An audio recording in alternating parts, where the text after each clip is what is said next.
in the fam. All in the fam. Come on. It's all in the fam. All in the fam. Come on. Now get your hands up. Now get your hands up. Now get your hands up. Now get your hands up. It's all in. Growing up, many of us know how to spend money. You get a paycheck, you spend it. You get another paycheck, you spend it. Some of y'all really are out here burning holes through your pockets. Now, I'll be the first one to admit, when I was in my early 20s, I would get a paycheck on the weekends, hit the bars. Now, I still hit the bars, but I'm very particular on how I save my money, spend my money, and budget my money.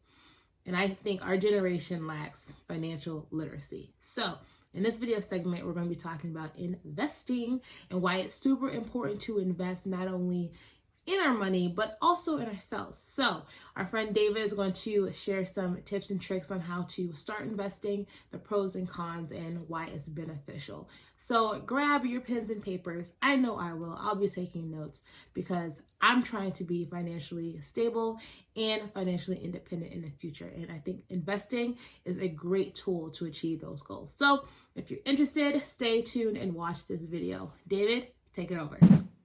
Hey fam, my name is David, and I'm going to be explaining some investment tips for you guys today. Just before we start, just a general disclaimer. Because I do work for an investment research firm, I do have to disclose that any sort of financial advice that I give is solely my own opinion and not reflective of the firm I work for.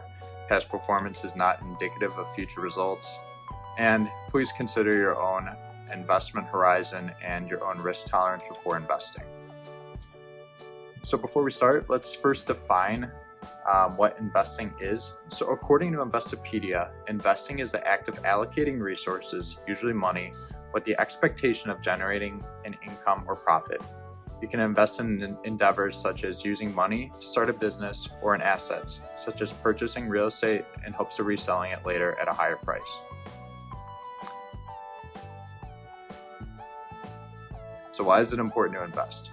I'd say the biggest first reason it's important to invest is because you're ultimately trying to build some wealth and you want to use your returns in your favor. So over time, the idea is that these returns will compound and you will be able to grow your wealth that way. So I guess in terms of compound returns, the easiest way to think about it is if you have $100 to start off, let's say you make 10% in a year, right? After that year, you have $110. And then the year after that, you'll now have $121 if you make 10% again.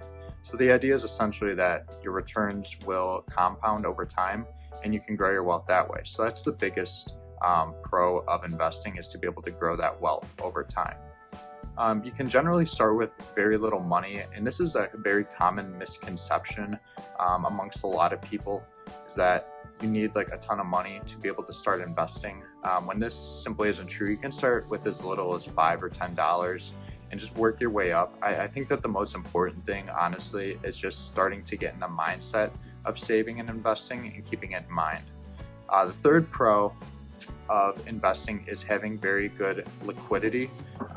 Generally, with stocks and stuff like that, you can take your money out very quickly, and liquidity is just essentially how fast you can sell the asset on a market and basically how many buyers and sellers are available for that market in a short time.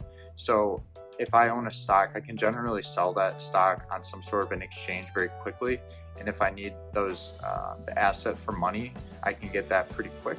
Whereas something like a bond or real estate takes a while to sell and has less buyers and sellers in the market, so it'll take a little bit longer to get that money back. So generally, investments have decent liquidity, which can offer a pro to many investors.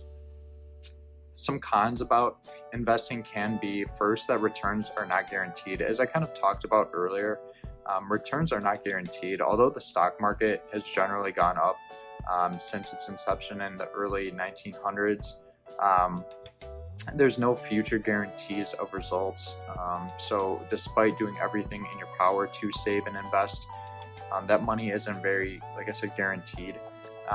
Second con, and this is more of a mindset, is the volatility in the markets, right? So earlier, back in February and March, when the whole coronavirus scare happened, markets were very volatile.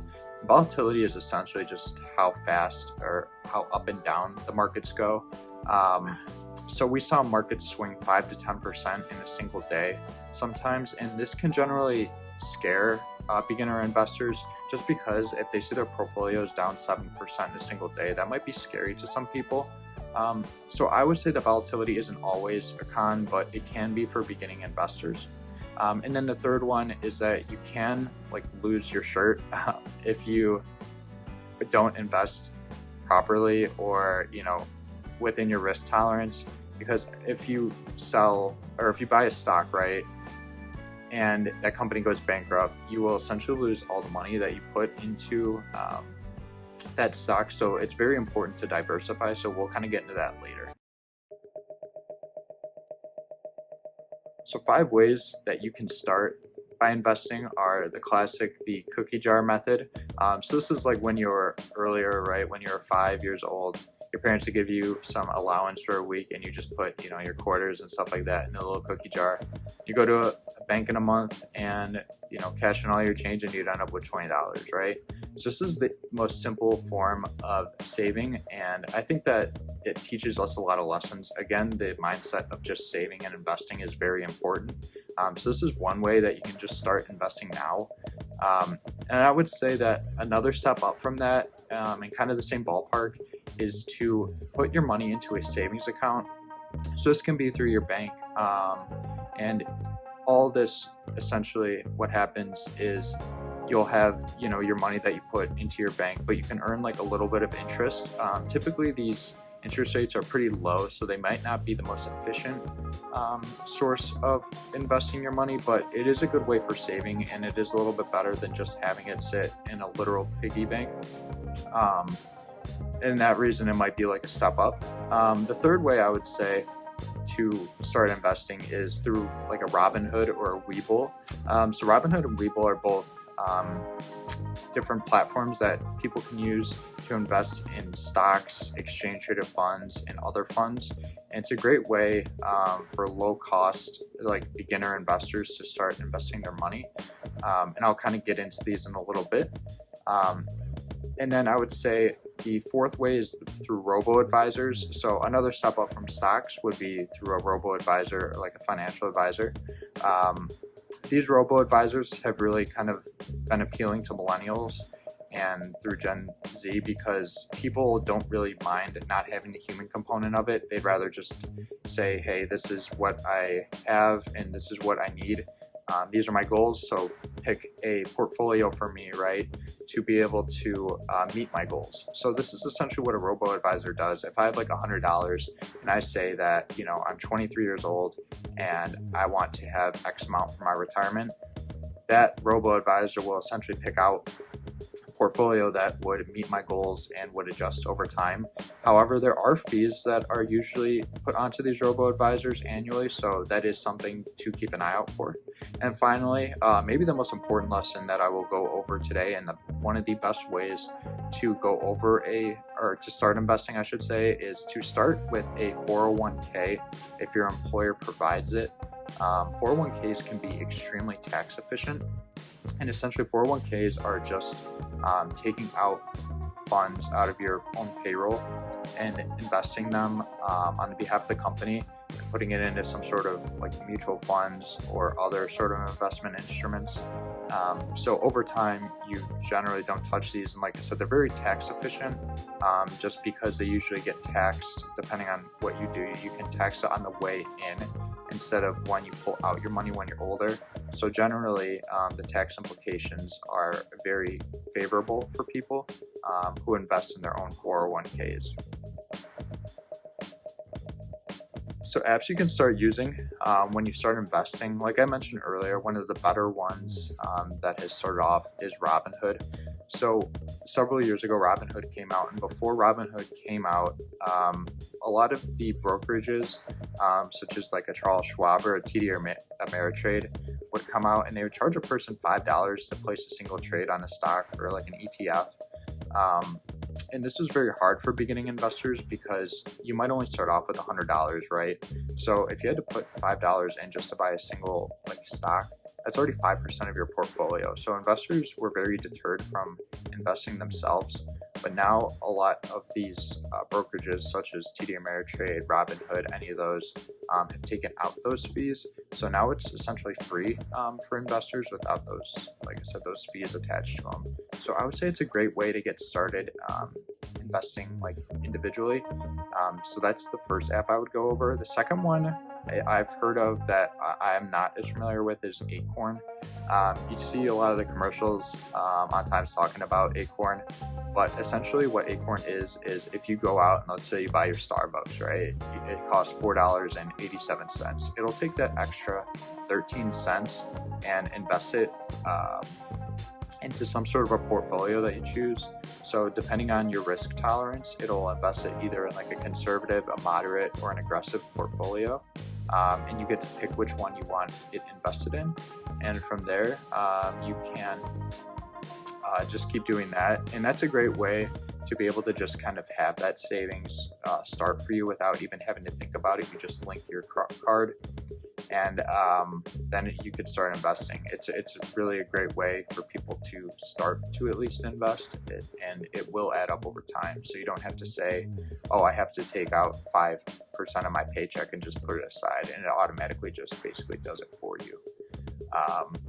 And I would say the third one that I would recommend is honestly just sort of any like educational investing app. I would say honestly, I work for Morningstar, and I think that we have a great educational resource tools available for investors. Things like Investopedia as well are really great, just general information on investing. There's no reason to go out and have to buy, these $100 books or whatever that people are trying to sell, or their tips and tricks to figuring out the stock market. Just keep it simple. Like I said, there's so many resources that are for free that people can use, and I think that that's honestly like a huge step up. So going over some do's and don'ts of investing. So I would say the 3 do's of investing are budget your finances, put money in as soon as you can, and diversify. Those are probably the 3 biggest. So for the first one, just looking at it as an overall personal budget, I think that personal finance is a lot more holistic than just investing. With investing, I think that you shouldn't stress about it either at the same time. We are young, so you want to take advantage of having time on your side. However, it should be part of a bigger personal plan. So for me, like I still have student loans, right? So I have to accommodate that in my budget. So whereas somebody that might be 40 or 50 with a family might have a completely different budget. So you want to be able to take advantage of the time that you do have, but also recognize that you shouldn't stress about saving an extra, 10% or whatever. You might be more comfortable with only saving maybe 5% for now, right? So you shouldn't feel bad for not being able to save as much as you'd like. But starting small is very important, and being able to start in general is key. Put money in as soon as you can. So to kind of go along with that, you do want to be aware that you want to have time on your side. So, if you're in your 20s, 30s, whatever, you do have a lot of time on your side and letting that money work for you. And again, going for the compound returns idea, you can just keep investing that money and having it grow over time. So the more time that you do have on your side, the better. So I would say definitely invest whenever you can. And then diversity is huge, especially when you're starting off.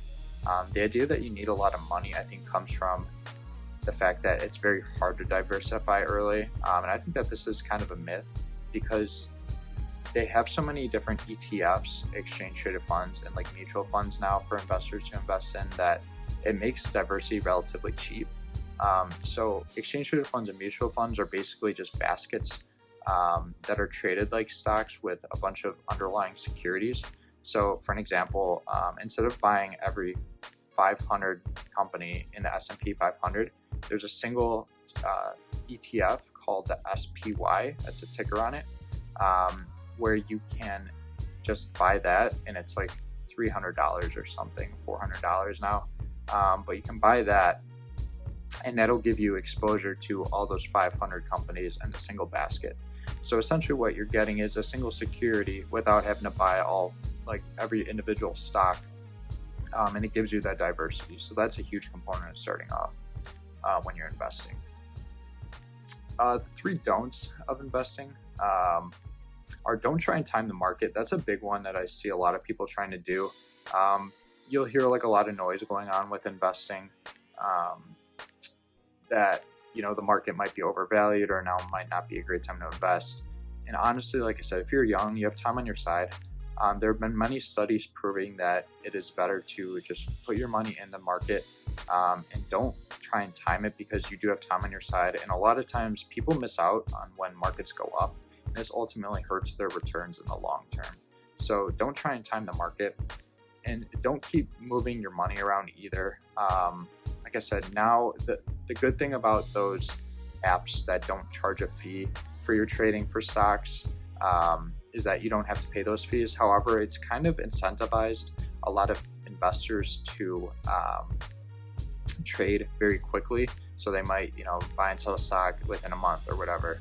And I generally advise against this because there's something called the short-term capital gains tax, where you get taxed at a higher rate if you buy and sell a security within a year. So even if I hold it for 9 or 10 months or something like that and I want to sell it, it'll get taxed at a higher rate than if I were to just held it for an extra 3 or 4 months or whatever. So generally you want to keep that long-term investment in mind. So don't keep trading like every day. Like I said, keep the long-term goal in mind. And finally, don't watch your stocks like every hour, every day even. It can be really cool like when you first start, right? Because you have your money invested, you get excited, that's normal.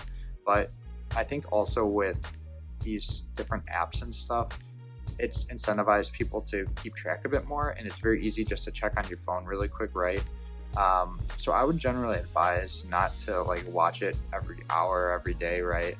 I sometimes have a bad habit of doing this, especially with working in the industry, right? Where I just want to keep checking my phone and just keep, looking at what's going on. I think that this kind of puts more emotion into your decisions and isn't good in the long term. Like I said, you want to keep that long-term vision and know that you're in it for more than just, a couple months. You're in it for, years. So just, be able to be confident in what you have, and don't stress about it.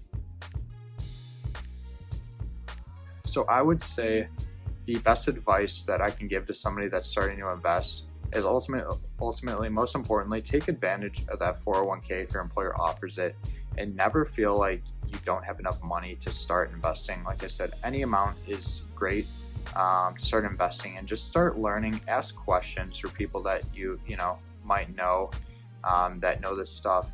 And I think that most importantly, like I said, you have time on your side. So this isn't something that you should be stressing about. This is something that you should work towards as a goal, and have that long-term goal in mind, because the earlier you start, generally the better off you are. So I think that there is a little bit of a learning curve, but I think that it's it's not as steep as what a lot of people think. So I hope that by just doing simple videos like this, obviously if you're listening to this, you're already interested in investing and getting to know some stuff. So I think that that's a great first step, honestly, is just becoming informed. Take advantage of 401ks, and honestly just keep that long-term horizon in mind, and just don't let anybody dissuade you from starting to invest.